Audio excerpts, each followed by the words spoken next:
Како се вика овој тим? Македонија. А тоа е свето име, Томаше! Потрудете се да не го обрукате. Доколку режисерот Дарко Митревски се обиде денеска, 10 години по премиерата, да го сними филмот Трето полувреме, инспириран од вистинските случаи во Македонија за време на бугарската окупација во Втората светска војна, тој веројатно никогаш не би бил ниту снимен, ниту прикажан во киносалите. Цензурата во културата и уметноста е дел од протоколот со Бугарија, во кој меѓу другото пишува дека се забранува издавање на филмови, песни, книги, ликовни дела кои би можеле да ги навредат чувствата на бугарите.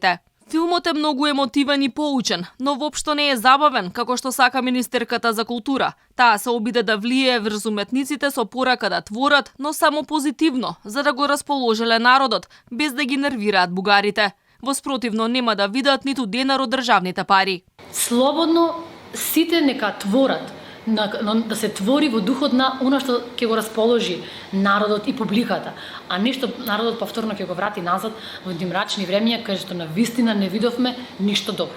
Се уште не се знае дали цензурата ќе важи само за новите творби или и за старите. Дали на телевизија или радио ќе може да се слушнат Бисер Балкански, Кога падна на Пирина, Ми заплакало селото Ваташа и многу други.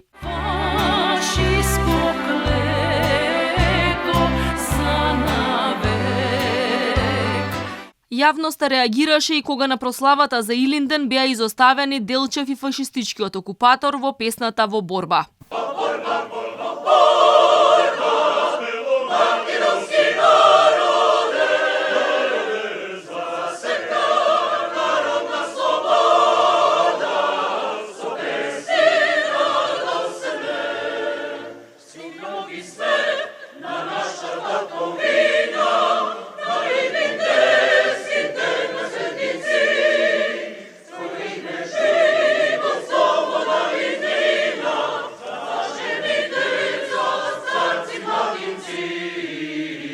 Уметниците бурно реагираа на изјавата на министерката за култура. Режисери, актери, поети го искажаа своето незадоволство по обидот за притисок и насоките кои ги добија од Костадиновска Стојчевска. И порачаа дека уметноста не секогаш е забавна. Напротив, таа е прва форма на отпор и критика кон општествените случувања.